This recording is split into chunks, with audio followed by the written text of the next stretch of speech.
महमूद साहब ये बताइएगा, पार्टी लॉन्च हो गई लेकिन लॉन्च होने के बाद जिस तरह की एक्टिविटीज़ होनी चाहिए थी वो अभी तक नहीं हो रही, और बिलखुसूस जो कराची से लोग शामिल हुए आपके साथ, जो साबिक पीटीआई के रुकन थे, सरकर्दा नाम थे, वो तो बिल्कुल ही एक पुरस्कार खामोशी अपनाए हुए हैं। इसकी वजह क्या है?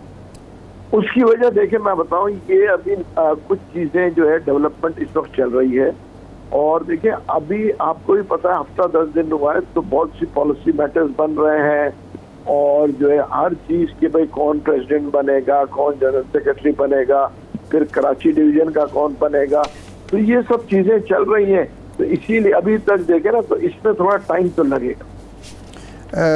महमूद साहब, आपके सेक्रेटरी जनरल हैं आमिर कियानी साहब, वो तो अनाउंस हो गए हैं लेकिन वो भी खामोश हैं, ना कहीं दिखाई देते हैं ना सुनाई देते हैं। देखिए मेरा कहना ये ना कि कल हमारी मीटिंग, मैं जा रहा हूँ मीटिंग में जी, और कल लाहौर में मीटिंग है, और उसके बाद मैं कुछ वाज़ेह बता सकूंगा कि क्या कब से फास्ट एक्शन शुरू होगा और क्या होगा। अच्छा, ये अली जैदी साहब और इमरान इस्माइल साहब अभी तक आपके साथ हैं दिलो जान से, या खामोशी रहेंगे, सियासत से किनारा कशी रहेंगे? देखिए मैं उनके लिए कुछ कह नहीं सकता हूँ, मगर मेरी जो है इमरान इस्माइल साहब से बात होती रहती है और रहनुमाई लेता रहता हूँ, तो मुझे तो ऐसा कोई चीज़ नहीं लगा। मगर क्योंकि अभी एक्टिविटी शुरू ही नहीं हुई है सिंध में, क्योंकि अभी डिसाइड होना है सिंध का प्रेसिडेंट कौन बनेगा, उस हिसाब से उसके बाद ही होगा। देखिए एक नई पार्टी को लॉन्च करने में टाइम तो लगता ही है।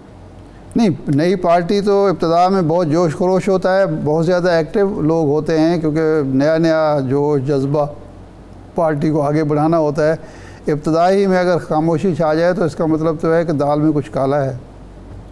नहीं अभी देखिए मेरा ख्याल से कल की मीटिंग है, कल पूरे उसकी मीटिंग रखिए, उसके बाद मैं आपको कुछ बताऊँ। अच्छा, ये मौलवी साहब बताइएगा, शाह महमूद कुरैशी साहब ने जब आपने ये लॉन्च किया था तो आपकी जमात पे तंज किया था, रिसीव डेड, और अब उनका तंज जो है वो एक तासुर बनता जा रहा है, और इसकी नफ़ी के लिए क्या है आपके पास? मीटिंग तो होती रहेगी लेकिन कोई तर्जुमानी नहीं, कोई एजेंडा नहीं, कोई मंशूर नहीं।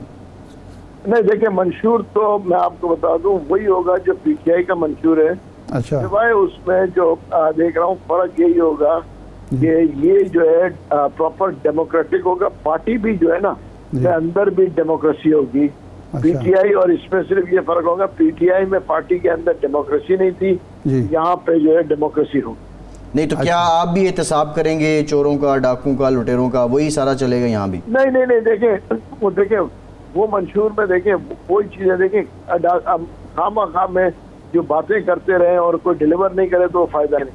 देखिए वो चीजें होनी चाहिए जो नजर आए लोगों को, बिल्कुल कानून की बालादस्ती होनी चाहिए जी। और मैं कहूँगा कि देखें जो इस वक्त हमें देखें चोरी को इस वक्त रोकना है। अगर हम माजी में जाते जाएंगे तो फिर ये होगा कि हाल का तो कुछ हाल नहीं होगा, हम सिर्फ माजी की बातें करते रहेंगे। नहीं, पीटीआई तो सियासी निज़ाम को भी ललकारती है और सियासी मुखालिफिन को भी ललकारती है, तो आपकी जमात की ललकार क्या होगी? देखिए मैं तो एक बात बड़े वाज़ेह कर दूं, मैं इस वक्त के किसी जमात को हम नहीं ललकारेंगे जी। और सबके साथ देखिए इलेक्शन जो है ना वो होना चाहिए, पॉलिटिकल पार्टीज के अंदर डिफरेंस ऑफ ओपिनियन होना चाहिए, एक हेल्दी पॉलिटिक्स होनी चाहिए। अगर मेरा और दूसरी पार्टी में डिफरेंस ऑफ ओपिनियन है तो ये बड़ी खुशाइन बात है जी, कि डिफरेंस ऑफ ओपिनियन, मगर हम एक दूसरे को गालियां दें, बुरा भला कहें, ये देखें ये फिर सियासत कम से कम मैं अपने हिसाब से मैं कहता हूं कि ये सियासत नहीं होती। और मैं अपनी मिसाल खुद देता हूं, मैं खालिद मकबूल सिद्दीकी के सामने इलेक्शन लड़ा हूं, आप पूरे उसके बाद में फारूक सत्तार साहब के सामने इलेक्शन लड़ा हूं। आप कहीं से कोई आदमी को ये क्लिप दिखा दे जो मैंने बदतमीजी की है या गालम गलोच या कोई इस किस्म की बात की है, देखिए ये तो कोई ये भी नहीं देता। सही। अच्छा ये फरमाएं कि ये तो अच्छा किया आपने कि आप किसी को ललकारे नहीं, इसीलिए आपके जो दो अहदेदार हैं, तर्जुमान हैं, एक एडिशनल सेक्रेटरी हैं उन चौधरी साहब और नोमान लिंगड़ियाल साहब, वो वज़ीर आज़म के मुआविन ख़ुसूसी के अहदे पर आज तक कायम हैं। एक ख़बर पड़ी थी कि पार्टी ने उनसे कहा है कि आप छोड़ दें, लेकिन उन्होंने अभी तक वो अहदे नहीं छोड़े, तो ये भी एक बकाए बाहम का उसूल है जिसके तहत वो आप अपोजिशन में हैं और वो हुकूमत का हिस्सा हैं। देखिए मेरा कहना ये ना, देखिए ये बेसिकली ओन चौधरी साहब पहले से हुकूमत का हिस्सा थे, तो बहुत सारी चीजें जैसे मैंने कहा ना, ऑन चौधरी साहब क्योंकि पहले उसका हिस्सा थे, अभी वो वहीं पे हैं और मेरे ख्याल से फिर वो खुद ही डिसाइड करेंगे, क्योंकि बहुत जल्द आपको भी पता है कि असेंबलीज जो है डिसॉल्व हो जाएंगी और जब असेंबलीज डिसॉल्व हो जाएंगी तो फिर चीजें बड़े आसान हो जाएंगी।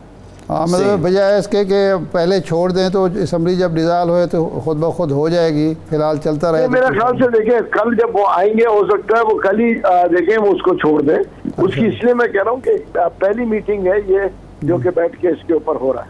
तो अब ये जो पहली मीटिंग आप कर रहे हैं इसमें आप अपना मंशूर डिसाइड करेंगे, अपना जो इंतखाबी निशान है डिसाइड करेंगे और ये तय करेंगे कि किस जमात के साथ सीट एडजस्टमेंट करनी है या तमाम जमातों के खिलाफ अलग से अपने उम्मीदवार खड़े करें। ये बुनियादी फैसले कल हो जाएंगे और इंशाअल्लाह अल्लाह ने चाहा तो कल हो जाएंगे। और जहांगीर तरीन साहब भी तशरीफ लाएंगे उस इजलास में या वो उस पर होंगे? नहीं, वो जूम पे होंगे। अच्छा, जूम। ये बताइएगा मौलवी साहब कि परवेज़ खटक साहब से आपके कुछ रहनुमाओं ने कहा था हमारे राब्ते हैं, असद कैसर साहब का नाम भी आया, शाह महमूद कुरैशी साहब का नाम भी आया, तो कल या अगले 1-2 रोज़ में कोई नई एडिशन भी होने वाली है आपके यहाँ? नहीं, देखिए मैं आपको बताऊं, शाह महमूद साहब से बातचीत होना अलग बात है और ये देखिए बातचीत तो सबसे होती है सियासत में, सही। मगर शाह महमूद साहब ने अभी तक वो अपना खुद डिसाइड करेंगे, वो तो इस वक्त अपना डिसीजन खुद लेंगे। परवेज़ खटक साहब जो है अपनी वर्किंग खुद कर रहे हैं KPK में, तो इस वक्त मैं ये नहीं कह सकता हूँ कि परवेज़ खटक साहब जो है वो वर्किंग अपनी कर रहे हैं, उसके बाद ही पता पड़ेगा। हाँ, मतलब बजाय इसके कि पहले छोड़ दें तो असेंबली जब डिसॉल्व हो तो खुद ब खुद हो जाएगी, फिलहाल चलता रहे। मेरे ख्याल से देखिए कल जब वो आएंगे हो सकता है वो कल ही देखें वो उसको छोड़ दें।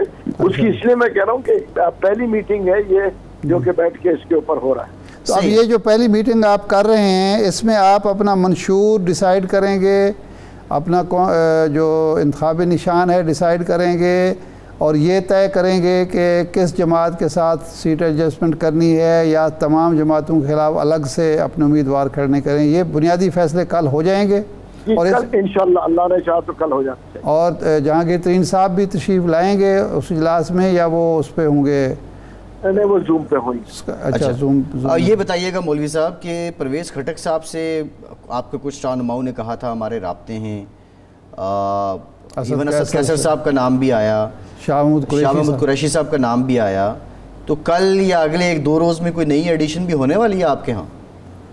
नहीं, देखिए मैं आपको बताऊं, शाह महमूद साहब से बातचीत होना अलग बात है और ये देखिए बातचीत तो सबसे होती है सियासत में, सही। मगर शाह महमूद साहब ने अभी तक वो अपना खुद डिसाइड करेंगे, वो तो इस वक्त अपना डिसीजन खुद लेंगे। परवेज़ खटक साहब जो है अपनी वर्किंग खुद कर रहे हैं KPK में, तो इस वक्त मैं ये नहीं कह सकता हूँ कि परवेज़ खटक साहब जो है वो वर्किंग अपनी कर रहे हैं, उसके बाद ही पता पड़ेगा।